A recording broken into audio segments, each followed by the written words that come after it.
Hello everybody and welcome to episode 28 of the Classic Rock podcast. For those about to pod, we salute you. On this special St. Patrick's Day episode, we will be discussing all the best in Irish rock.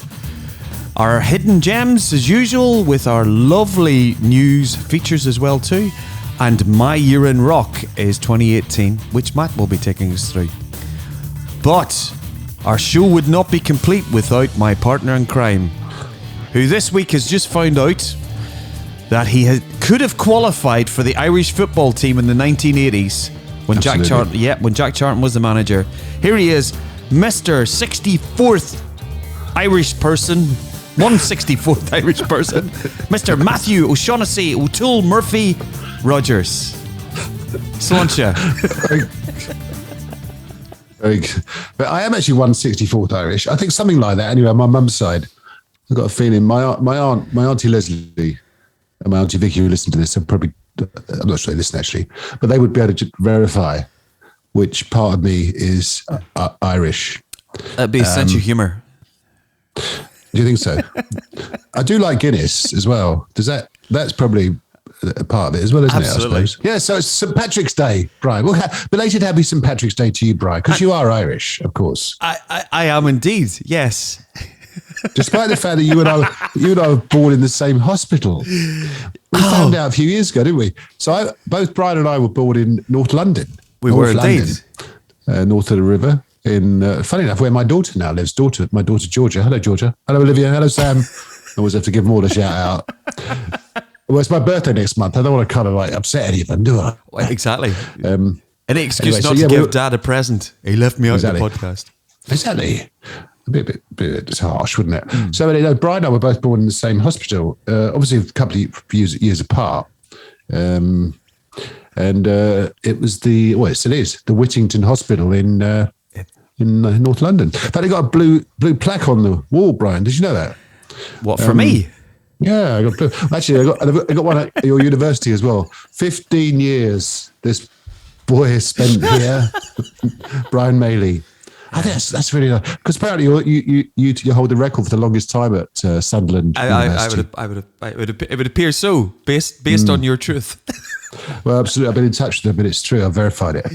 Aye. So the secret's out. The secret's out. I was born in London. The Irishman who was born in London. I hope that hasn't upset anyone, of course. No, but, not at all. You are what you are. I am who I am. Is that not what Gloria Gaynor said? I think so. But don't hold that back for those about to pop the sister podcast. The 80s version or 70s version, whatever it is. So on to the news. On to the news. Well, I went to a gig last week. Actually, it was kind of a bittersweet experience, really. So I went to see, yeah. So it was. I'll tell you why, because I made a big faux pas at the end. You should never leave a gig early unless you really have to. Now, okay. Yeah. So went to see Smith Kotzen in Islington, and supported by Bucket's Rebel Heart, pretty good.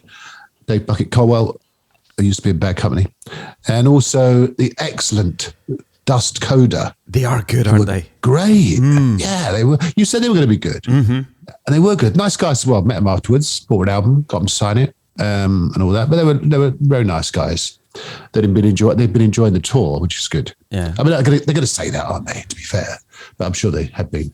And then the magnificent Smith Kotzen, who were really good. And but I had to catch a train, so I left before the end.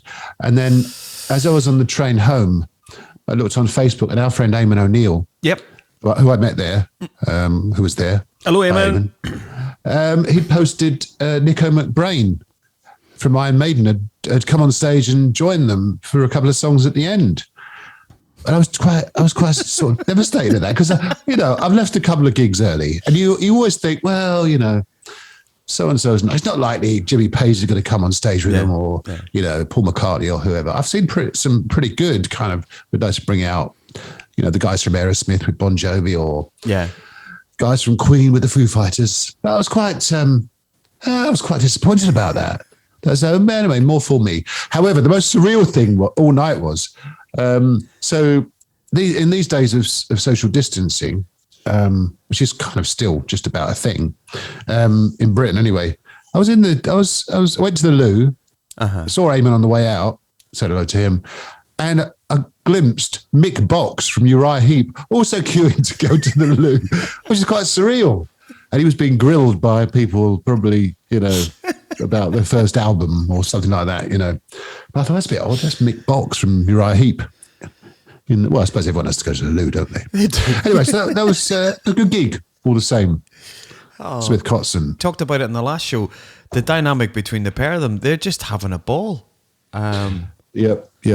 And just brilliant guitarists, especially Richie Kotzen.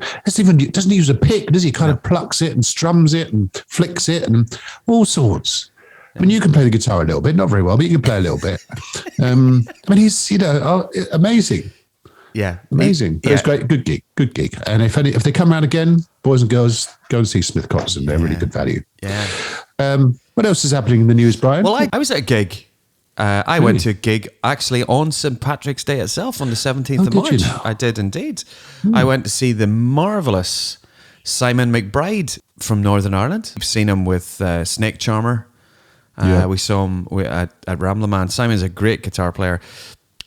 He was playing in Bannerman's in Edinburgh, and he was fabulous.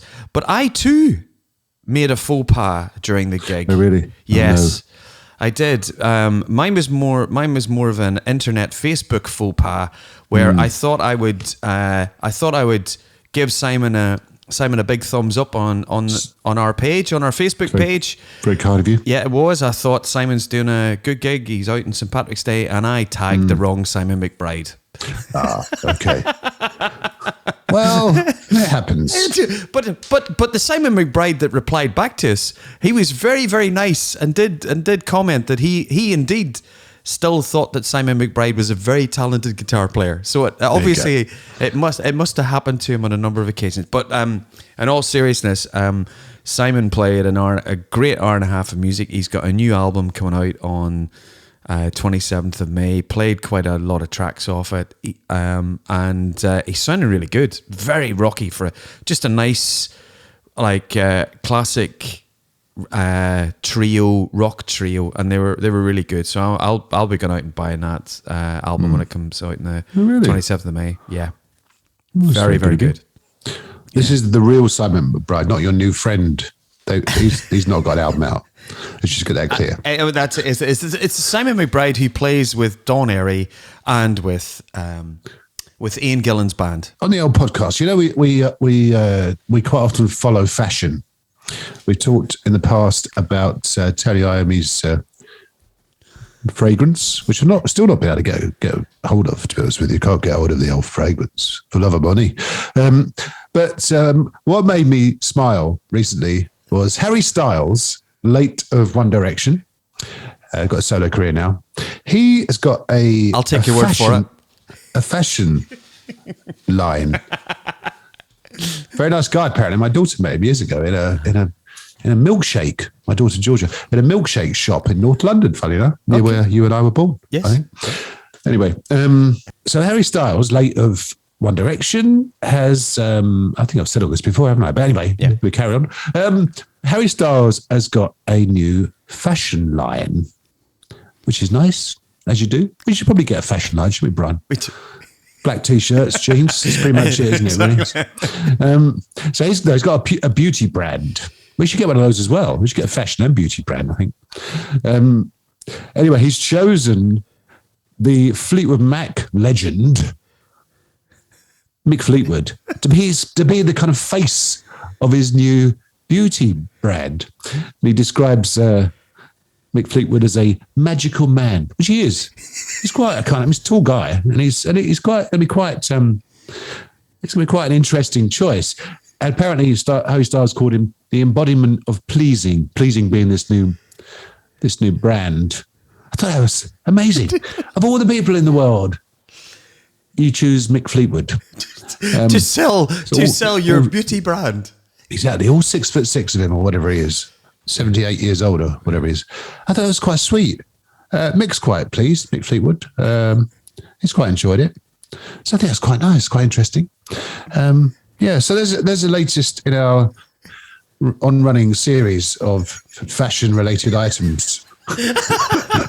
Fashion and beauty. This is Matt Rogers, fashion and beauty correspondent for those about a pod. We salute you podcast. Exactly. Well, we're going to have to, we're going to have to now get some avant-garde, merchandising. Maybe some earrings. Well, clip on. Maybe I'm not having my ears pierced. Exactly. Maybe a clip-on nose ring. Maybe we should get them branded. Yeah, exactly. Yeah, good. Let's move on. So whilst Harry Styles has been busy beavering away recruiting Mick Fleetwood as his model for pleasing, our dear friends in Sheffield, although they don't live in Sheffield anymore, the boys from Leopard, the boys from Def Leppard, have been cheekily working away on their 15th album, Matt, and would you believe it? It's going to be released later this year, called Diamond Star Halos, which I'm quite surprised at, because it's been 7 years since the self-titled Def Leppard album, which I loved. I thought it was a great album. Didn't you? Yeah, I thought it was great. So, I'm looking forward to that.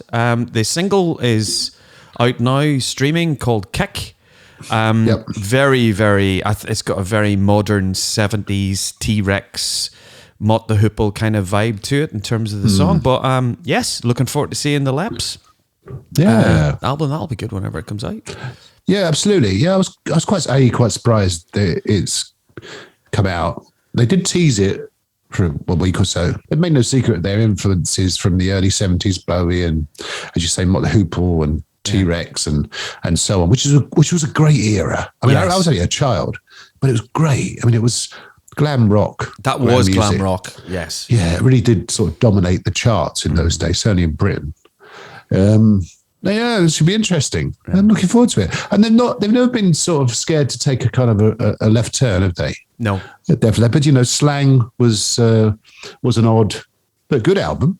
And then they've done those different covers. Rock. I remember them doing Rock On by David Essex. That was an interesting choice. And it was all right, So look forward to that. Def Leppard should be good. And hopefully we'll see them at some point. It'd be nice to see them over here.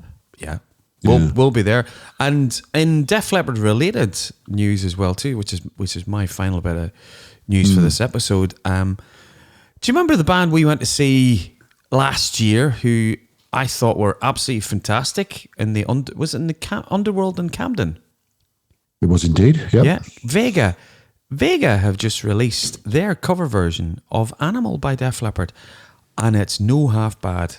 It's very, very good. Now, when we saw the band, they were very AOR melodic rock, sitting in that 80s, that lovely kind of 80s vibe of Def Leppard. And I think it was either their Christmas party, they threw it in the set as a cover version just for the fans, etc. And they got such a great reaction from it that they've recorded it and put it out on. So you can get a listen to it on Spotify. I'll put it on the playlist. It's a great. Nick's vocals are just fantastic on it. So there's Vega. Very good. Vega doing the Leopard. That's all the news from me. It's quite a thing to do, isn't it? Take on Def Leppard. Yeah. I mean, not take them on, obviously, but, take on a song. I wouldn't advocate, anyone having a band-to-band fight, although it has happened over the years. But yeah, good on them. They were good, weren't they, Vega? They were great. We like them. We like Vega. They were, in a way, too good for that little venue, weren't they? They're just that kind of like almost sort of arena kind of style about them. Yeah, look out for Vega. I think we said that when we first saw them. Funny you should mention Vega, because do you remember when we saw them, they had Revival Black on the bill with them. Yes. And who are great. Come from Liverpool, 5-piece. And they've got a new album coming out in May called Take You Out. They've got an excellent single out at the moment called Under the Light. Their first album, and fronted by the excellent Dan Byrne, who's a brilliant singer, also the singer with Mike Gray's band at the moment, and he does a fantastic job. Okay. And really, really good singer. So you're looking forward to that. You can buy it online or pre-order it online now in various formats, which I should do really. I don't think I went to the checkout. I should do that. Go back and make sure I checked out when I was buying the album. Anyway, that was all from me. New news, new music. Thank you very much. And new fragrances and fashion. Indeed. Yeah, we'll have to work on that.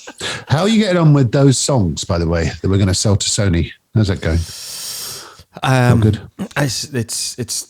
It's going great. Yeah, I'm working on some ideas. Okay, good. Well, get back to me. I'll get my people to talk to your people. Right. So last time. Yep. Last time, which was the Rock Epic Special. Epic. You gave me the year 2018. I did indeed. It's only 4 years ago. I know. I went to loads of gigs. Yeah, I did. It was a great year for gigs. Tough year for me personally. Yes. Yeah, but despite being diagnosed with cancer, I went to loads of gigs and bought loads of albums. So there you go.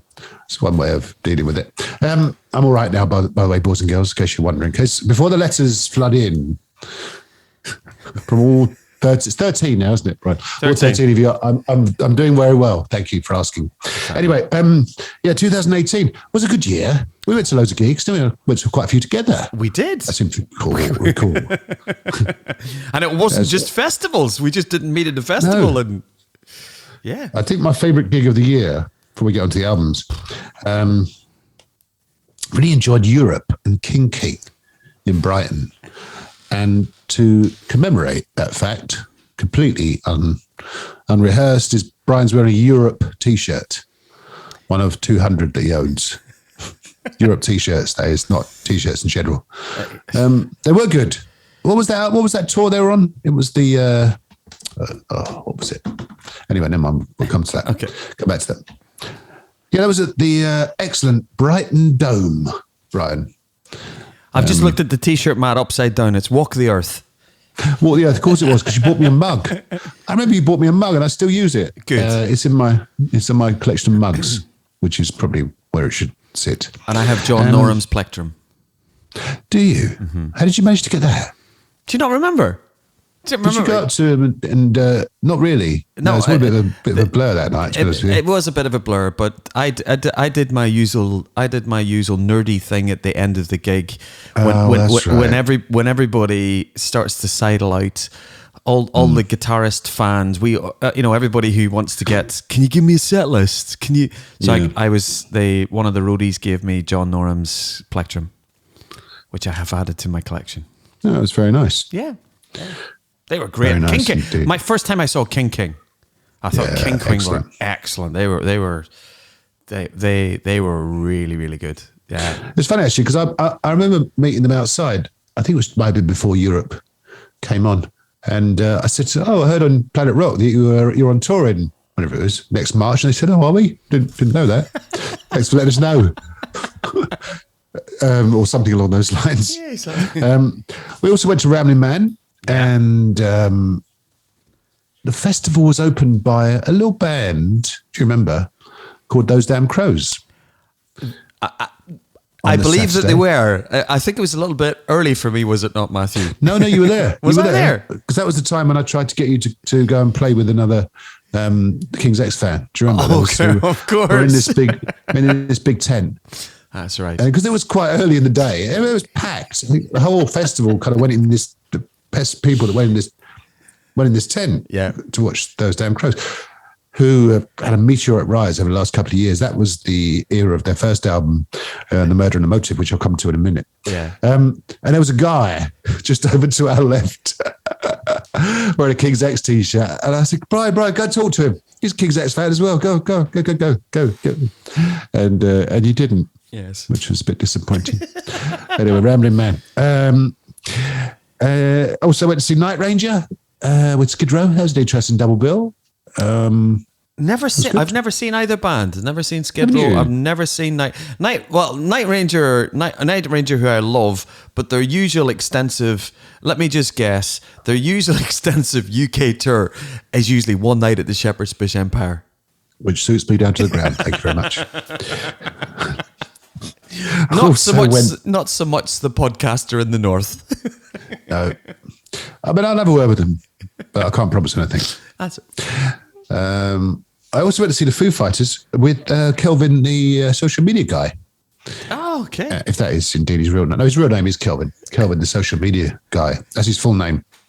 He's had to change it by deed poll just for this podcast, which I think is nice. But to see the Foo Fighters at the London Stadium, of course. I'm not sure if they played anywhere in the rest of the UK, but they certainly played London because I went to see them. That was good. Yeah. Went to see Saxon with FM and Wayward Sons. Again, an interesting kind of mix of bands. Yeah. Yeah, I know. Saxon and FM. It is a strange mix. Saxon being very metal and FM being kind of very melodic, AOR. But it worked all the same. Shine Down, I went to see the Magpie Salute.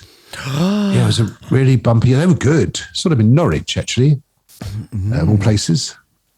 And the Waterfront in Norwich. You know the Magpie Salute, do you, Brian? They may feature in my albums for 2018 if we get round to when we get round to discussing them, possibly. Yeah, we will. We'll do that now, actually. So album-wise, oh no, good segue, Brian. Album-wise, I mentioned the fact that Those Damn Crows had the Murder and the Motive out, the debut album, which is excellent. I mean, every song is a great song. Particular highlights: Blink of an Eye, Someone Someday, and of course the modern rock anthem of Rock and Roll Ain't Dead, which has become their kind of encore sing-along song.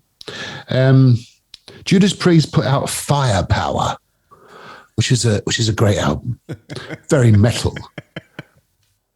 There's some great songs in it. My particular favourite is quite a slow song, actually, Children of the Sun. So, and I remember during that era, we couldn't stop singing that in our car. Well, obviously not my wife, but me and Sam and I were singing Children of the Sun quite often. The Temperance Movement put out The Deeper Cut. Hopefully not their last album. They've been, they lost Phil Campbell, their singer, a couple of years ago, moved on. And they haven't replaced him, so hopefully they'll come back. But Deeper Cut by the Temperance Movement, excellent album. Standout songs, things like Caught in the Middle, Deeper Cut, the title song itself, Backwater Zoo. I mean, it's a great quality album by the Temperance Movement. Did I ever tell you I met the Temperance Movement on a plane once? No. Did I tell you the story? No. They were playing, I was going to Marrakesh in Morocco to see them, as you do. And I happened to be on the same plane as them at the time. And I was going to the toilet on the plane, going up the aisle towards the toilet, the bathroom. And out comes the drummer from the Temperance Movement. And you know me, I'm normally very cool around rock stars, very cool. Asked John Law about the time we met Steve Harris, of course, so it was very, very cool. But this time, I wasn't. And all I could bring myself to say was, have a good flight. And that was it. Have a good flight. What does that mean? I hope your flight doesn't crash. But anyway, so David Wilson, who was the drummer then.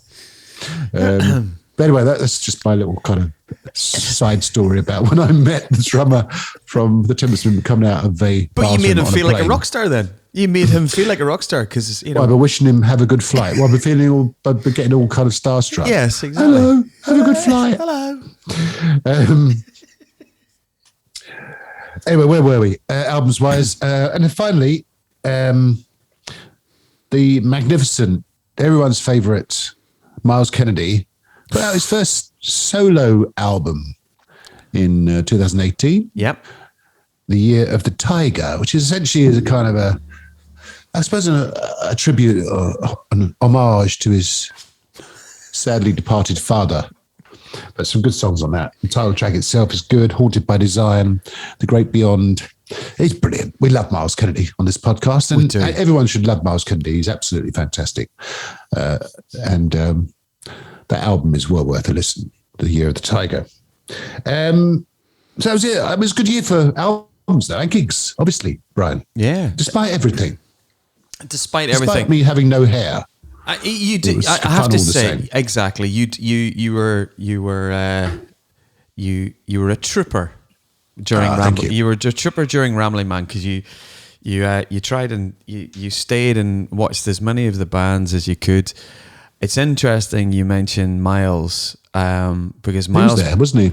Miles played the Outlaw stage, and when I think of three incidents or three magical moments during Rambling Man 18. Oh yeah. First one is seeing Miles. I feel this is going to be embarrassing for someone on this podcast. could well be. Could be. Could well be. Let's deal with the positive ones first. Let's do the rock and roll ones. So I do remember sitting at the Outlaw stage watching Miles with his acoustic guitar, just singing and playing for the people. It was he played a tea time set. That's and right. He was just fabulous, and he was just so humble, nice. I think he played like Iron Maiden's A Trooper and stuff, and he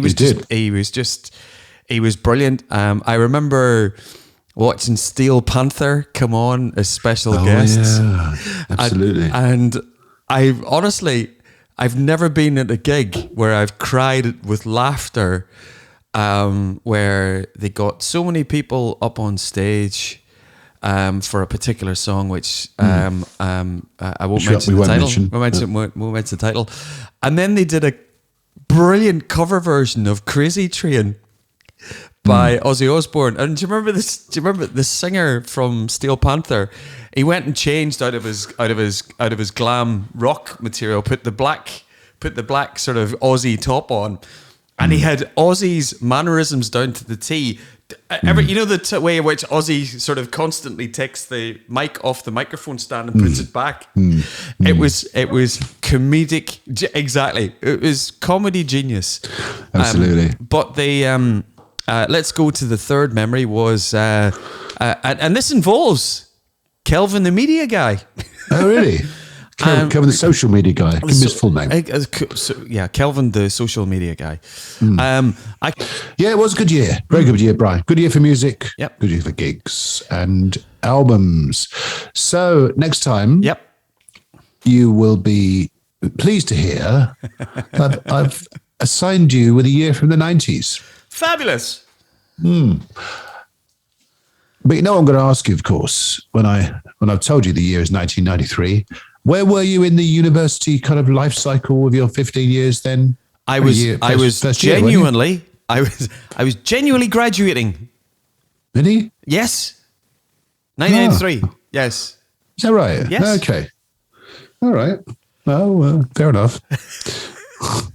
It says it on the blue plaque. How does it at the university? Brian Maley, 15 years here. He eventually graduated in 1993. Very good. But 1993 next year for you. Next year. So 1993 for you next time. Thank you, young Brian. Thank you very much. So, recently, that last week, it was St. Patrick's Day. Every American's favorite holiday. As well as Thanksgiving and the 4th of July, of course. St. Patrick's Day. Did you celebrate? You went to see Simon McBride, of course. I went to see Simon McBride, and I had a little pint of Guinness, as you always do. I always do on St. Patrick's Day. Have a little Guinness, and got to see some live music from a great Irish guitar player. There you go. Yeah. My wife went to a St. Patrick's night event. She had Guinness for the first time, actually. Funnily enough, she quite liked it. On first go, gosh. She does well. Usually the first time anybody has Guinness, they go, really? Yeah, it's an acquired taste, isn't it? But she seemed to acquire it quite quickly. But that's my wife for you. Exactly. Anyway, so to celebrate St. Patrick's Day last week, we thought it'd be a nice idea to discuss the best of Irish. The best groups, in our opinion, of course. Yeah. Be interested to know, of course, what our 13 listeners think. The best singer, the best guitarist that's come out of the Emerald Isle. Oh, no, that's not fair. And, of course, the best album, in their opinion, by an Irish artist. Okay. See. So they still call it the Emerald Isle because it is very green. Whenever I've been, I've noticed how green it is, but it isn't any more green than, let's say, Kent, is it really? I mean, if you look at Ireland from space, does it look more green than anywhere else in the world, I wonder? Probably not. So, Brian. Yes. The best Irish groups. There's a lot to choose from, isn't there? You kind of look across the genre. Yeah. What do you think? There's loads. There is a lot. Well, let's get the obvious ones out of the way. Go on then. Lizzie. Lizzie who? Lizzie Borden. Oh, really? No, Thin Lizzy. Lizzy. My first love. Thin Lizzy. They were true. And to be fair, when they first started, they were truly Irish, weren't they? Eric Bell, Brian Downey, and Phil Lynott, of course, were all Irishmen. They obviously kind of slightly diluted the Irishness going forward. Yes. But they were fully fledged Irishmen back then, weren't they? Back in the was it late 60s? They started early 70s? Yeah, I think it was 1969 was when Lizzie first got together as the three pieces, you say. Yeah. Yeah. I start off with Thin Lizzy. Thin Lizzy. There you go. Boom. End of the show. It's a good choice. Yeah. But they started off as quite a folky band, quite acoustic in bits. Yeah. Yeah. You could say the same for the Mamas Boys. Oh, yes. Do you remember segue. Oh, I love. Yeah. They three brothers, weren't they, originally? Yes. John, Pat, and Tommy McManus. Sadly, Mama's Boys as a trio are no longer with us because we lost Tommy McManus a number of years ago to leukemia, unfortunately. So it's very sad. He's only 28, wasn't he? Bless him. He was. But Mama's Boys, I was lucky enough to see Mama's Boys in the clubs in Northern Ireland when they first get started. And they were great. And as you say, there was the, Pat McManus as a guitar player also was a great fiddle player as well too.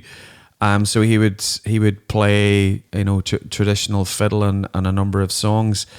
And when Mama's Boys split up, obviously after Tommy passed away, John and Pat put together, it was kind of like a new age Irish, a bit like the Clannad Enya type, sort of with low whistles and stuff, called Celtis. And I loved Celtis. Got a lot of playing radio too. That's all. Really? It was very, very good. But Mama's Boys were great. Pat McManus, I'm gutted, has just been playing in Scotland within the last week, Matt, and I missed it. I missed Pat McManus, right. But he plays a lot. Yeah, Pat plays a lot. But no, Mama's Boys, great. If anybody wants to check out Mama's Boys at their height, Mama's Boys did a set at the Return to Knebworth Fair in 1985. That's right. I remember listening to it on the Friday Rock Show, and they played the Mama's Boys set, and Mama's Boys were really early on in the bill, and they were phenomenal. Brilliant three-piece. So yeah, Needle in the Groove, of course, was their Needle in the Groove was their hit, wasn't it? It Which was is a great song. Yeah, still sounds good now, all these years later. Yeah. One of my favourite Irish bands, if I may have the floor for a minute, is The Answer. Great band, out of your part of the world, out of Northern Ireland, not from North London, they're from Northern Ireland. They excellent, fronted by the excellent Cormac Neeson, and I've seen solo as well. Brilliant singer, fantastic singer. They were one of those bands in the 2000s, formerly in the year 2000 actually. And they you would see them quite often as at festivals. I think we saw them at probably that High Voltage festival. We did. Probably I think they played at Rambling Man. They were the kind of perennial opening act. Saw them headline a few years ago on the Solace album tour, which is a great song in itself, the song Solace from that album, with the Dead Daisies, which was a strange kind of coupling, I suppose you could say. But yeah, I saw them with AC/DC, with Paul Rodgers, with numerous other people as the opening act, but great 4-piece, great band. They were one of the bands when I started to get into Planet Rock and we were listening to Planet Rock.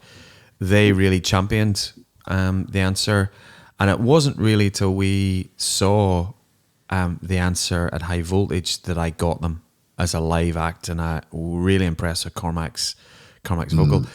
As you say, I'm not really sure what the status of The Answer is these days. No, me neither. But Cormac obviously does his he does his own solo shows, but he actually gets together once a year with Pat McManus. Is that right? Yeah, they play in a club. Eamon will know this place. It's called the Diamond Rock Club, and they get loads of great artists like Eric Martin, Danny Vaughan from Taiketo. When people go over to do like solo acoustic shows, they'll go to a hochel and play the Diamond Rock Club, and there's a Diamond Rock Club All-Stars band which Cormac sings in. Pat McManus plays guitar, and they get like a few of their friends from other bands, and it's just cover versions. So they're doing like All Right Now and Sweet Home Alabama and Tush. Wow. It's supposedly a great gig. So Cormac sings with Pat. It's really good. No, Answer, great band, great singer. We can't not mention U2, of course. No. Probably Ireland's biggest musical export by some distance, I would suggest. I would agree. I mean, do you know what? I want to agree with you, but there's part of me that's going, somebody like Enya, probably. Oh, actually, yeah, you might be right. Yeah. Well, yeah, we'll have to check that one out. But certainly massive. I mean, huge. Yes. From their sort of formation in Dublin in the mid 70s. Yeah. Through to kind of like, world conquering. I've seen them a few times, and they do put on a massive show. And I think I said, previously, I went and saw them on the Joshua Tree tour in the middle weekend of my finals. I was only at university for 4 years, Brian, by the way, a mere 4 years. And in the middle weekend, I went to see U2, as you do. As you do. Taking your exams seriously and all that. But yeah, I mean, huge band, of course. And still driving forward. Now and again, they put out in 2018, they put out the Songs of Experience, which would have been an album I enjoyed. I thought it was pretty good. Wouldn't have been my best albums of 2018, but they were putting out. They continue to put out new material. So yeah, you can't Absolutely. put the best of Irish without U2. So, any other groups that you want to mention to our 13 listeners? Yeah, there's a few bands in Ireland which were massive in Ireland but never really translated. And I'll chuck out a couple of the bands. So first off, for the People's Guitarist of Ireland, we have to mention Rory Gallagher. Rory Gallagher, for many, is one of the greatest live performers of all time.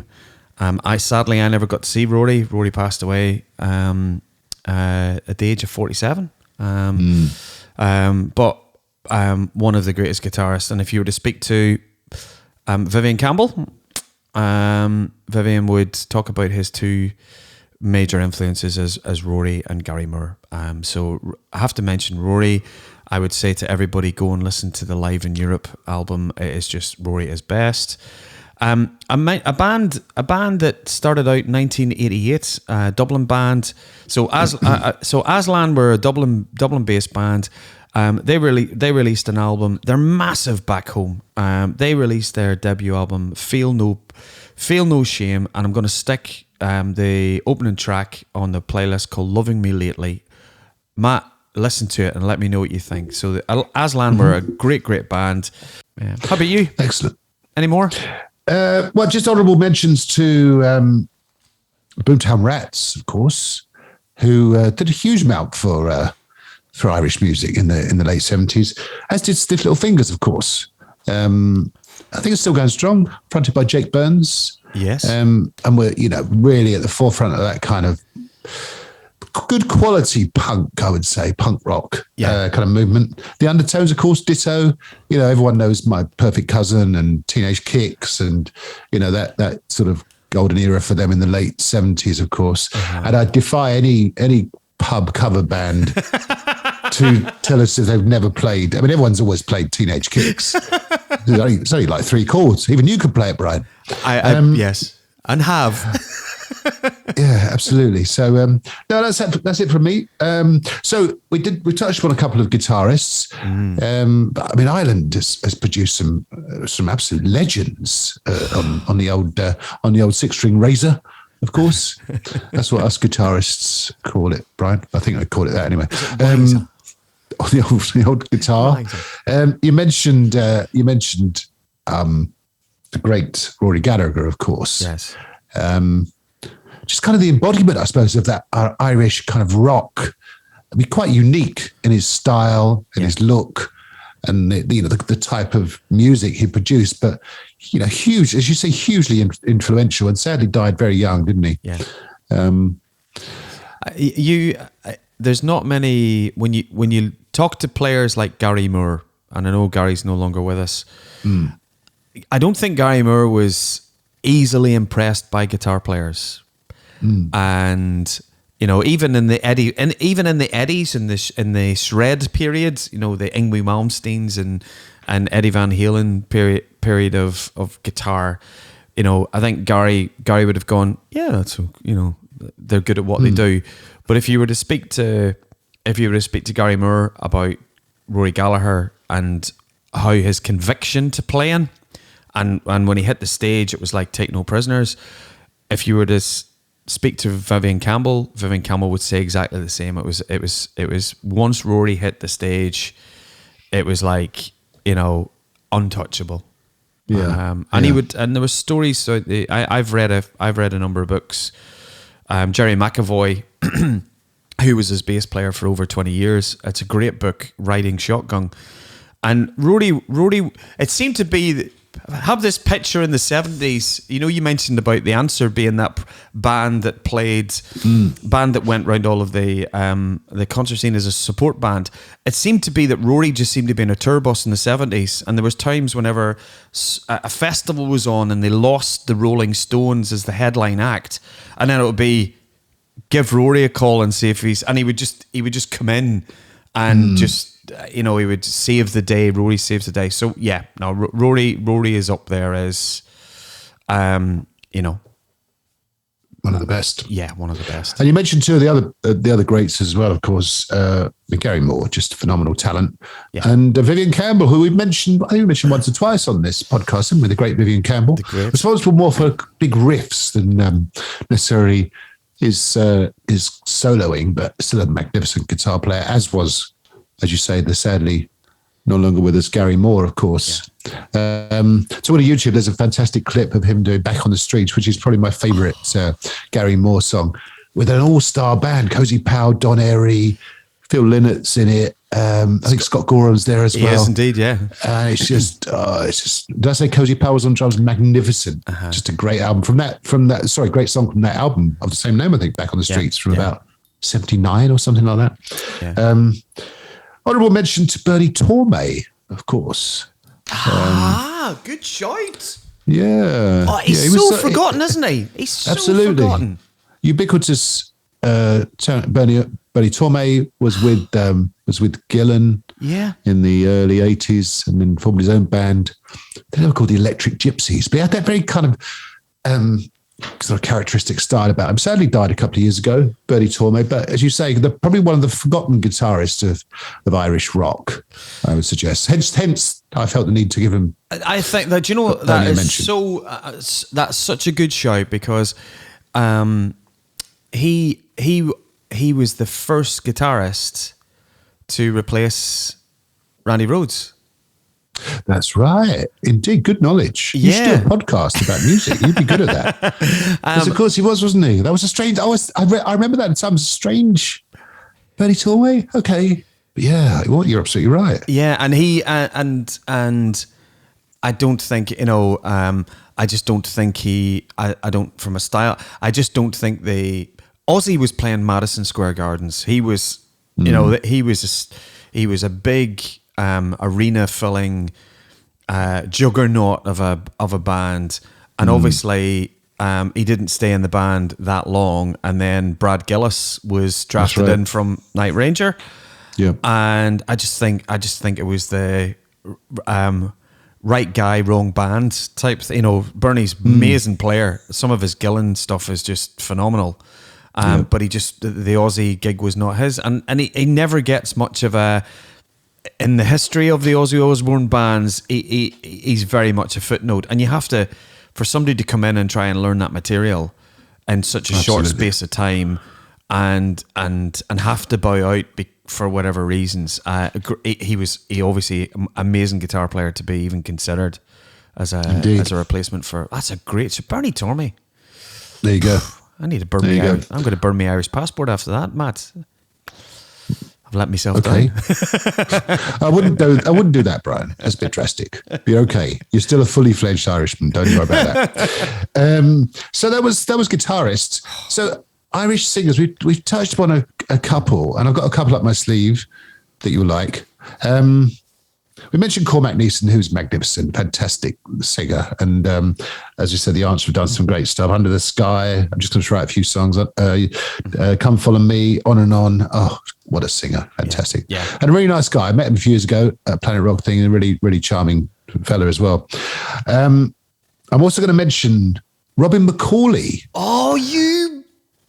Who, I think we touched upon it last time. I went to saw the Radio in the Rockville in Vegas in 2013, and he was there in the band, and he's still got the chops. And again, we saw him, I think, on that Michael Schenker three singer kind of tour with Graham Bonnet and Gary Barden, and he's just, you know, he just still looks the part, sounds great.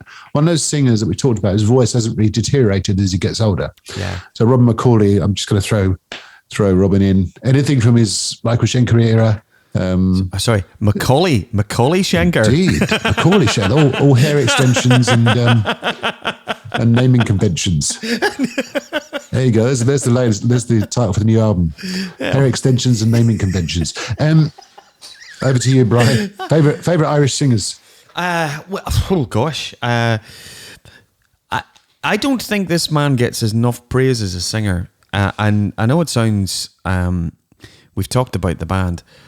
Bono as a singer, you know, you saw Bono at U2's peak, and in 1987 on the Joshua Tree tour.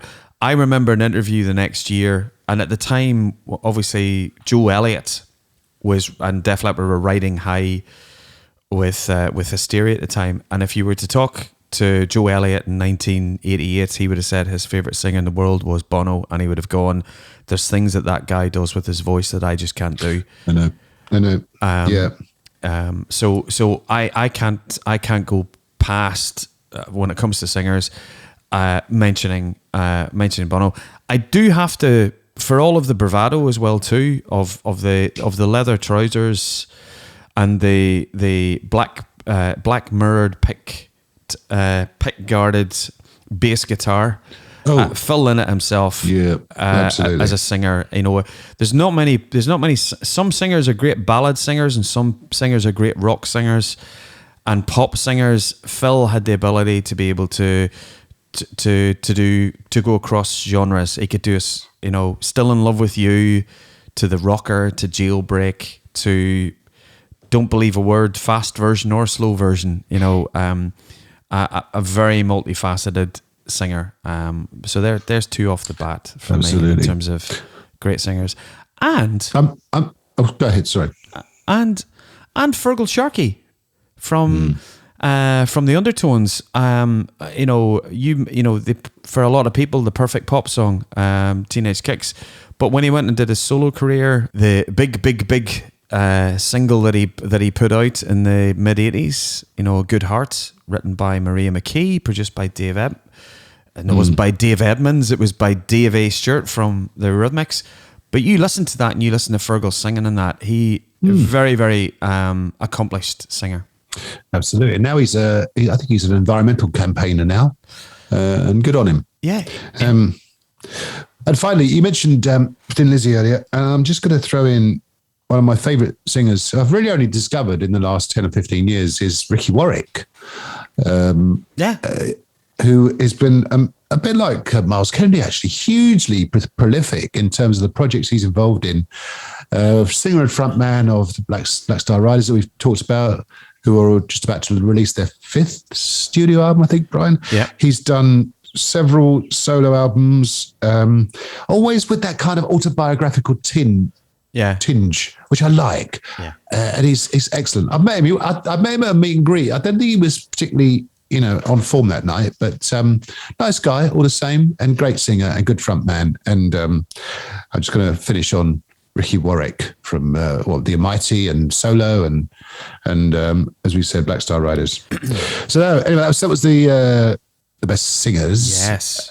So finally, the best album by an Irish act. What you got for us, Brian? Go on. Go for it. Oh gosh. Best Irish band. I have to start at the top. Maybe well, do you know what? I'll just say it. I think the best album ever made by an Irish band is Achtung Baby by U2. Good choice. Interesting choice. Well, I'm going to go with U2 as well, actually, because in 1986-7, the Joshua Tree basically ruled was the soundtrack of that era of my life, and a magnificent album. Just every song is just absolutely, Running to Stand Still, Where the Streets Have No Name, In God's Country. I mean, you could just put the whole album. Yeah. Just everyone go and listen to the Joshua Tree again. Yeah. 30, whatever it is, years on. It's just almost perfection in terms of a piece of music. So I'll do the mic drop thing and just go with the Joshua Tree. There you go. One of the greatest album, in my opinion, by an Irish act. And it was between Matt. It was between Joshua Tree and Achtung Baby for me. And Achtung Baby, I didn't see Joshua Tree, but I saw the Achtung Baby tour, and from Zoo Station all the way through to the Fly, which was I just remember. It's all when a band can put out an album, and when you can go from Joshua Tree, and then you had the Rattlin' Home album, and then you come out with something completely different with their single The Fly. When it first came out, I went, what is this? I didn't like it when it first came out. It wasn't classic U2, and then you get used to it, and even better than The Real Thing. It just took it in a different took U2 in just a different direction. And then the live show, to me, so the whole package of Achtung Baby and Zooropa tour, just I can't go past that. But we are leaving out, there's albums like Astral Weeks by Van Morrison, who obviously is an iconic Irish artist. Live and Dangerous. Yep. I have to say, Thin Lizzy were always one of those great bands where their live album, Live Life, which was the farewell double gatefold album that I bought. But in fairness, Thin Lizzy studio albums were patchy. There was no, there's people would maybe talk about the Jailbreak album, but their studio output was very patchy. So as much as they're probably my favorite Irish band, and most of the band members would be on my best of list from a best album perspective, Thin Lizzy just don't quite make it for me. So good shout, Joshua Tree. Well, there you go. So that was our look at the best of Irish. There you go. Which I enjoyed. It's good. It was good, yes. I think it must be my 164th Irishness made me enjoy that even more. Excellent. I'm going to go and have a pint of Guinness to celebrate. Right. So that brings us to part of the show that everyone looks forward to. Hopefully they don't fast forward to this bit. But if you had, go back and listen to everything else. It was good. Trust me. It's how I read a book at the moment. I always Do go you? and I Back to front? no, I go and read my favourite bits first and then go back and start it. Brian, we need to have a talk I about know, your I'm reading. sorry. I'm sorry. You know. Sorry. How you get on with that colouring book, by the way? That's Thin Lizzy colouring book. Well, I have to say, you're coming up to mine quite soon, so I'm going to have to get cracking on with it, aren't I? I'm not going to do a colouring book inspection. Don't worry. Gee, we're going to be doing a tour of Edinburgh. Looking forward to it. Yes. Anyway, we'll talk about that nearer the time. Exactly. So, are you ready? I am indeed. Hidden Gem Time. In fact, I had someone send me their version of Hidden Gem Time recently. Very nice. Thanks, Lola. That's very sweet of you. One of our younger listeners sent me her version of her singing Hidden Gem Time. Much better than mine, actually. Lovely voice, Lola. Hidden Gem Time.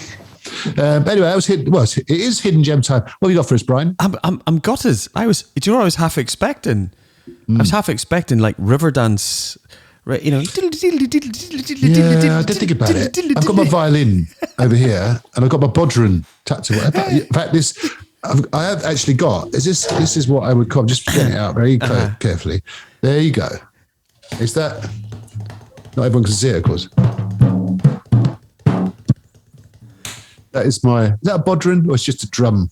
Anyway, it looks a bit bodhrany. It's a bodhrany. It's Gem Time. It's a boring. Can't stop now. I've started. Right. You do know that's going. You do know that's going in the video clip. That's fine. That's what it's here for. That's what it's here for. Visual effects. Right. Right. So. I'll stop now. Right. I'll put it down. So my Hidden Gem Time, and I've put a little bit of thought into this. Have you? Makes a change. It makes a change, exactly. usually it's run to my CD collection 10 minutes before the show and go pick an album that nobody else likes in the world apart from me. So my hidden gem is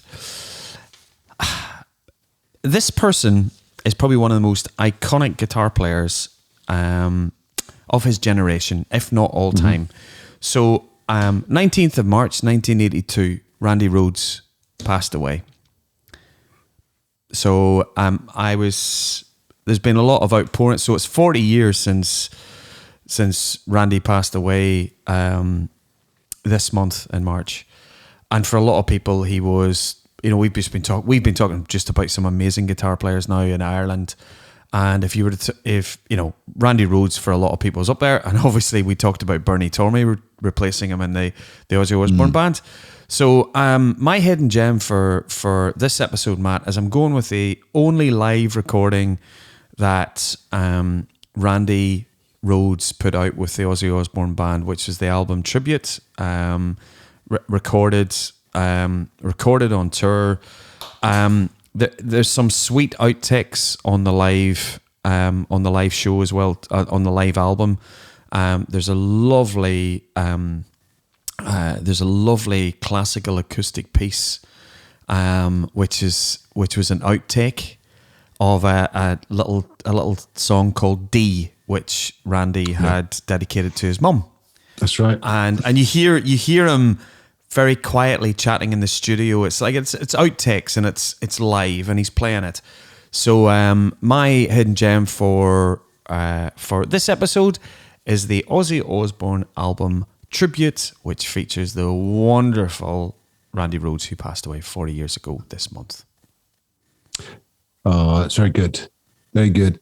Yeah, very nice, Brian. Nice to remember Randy Rhoads, of course, as you say. Sadly lost at a very young age. Yeah. Who knows what his career would have been? An absolutely amazing guitarist, but that's nice. Very good.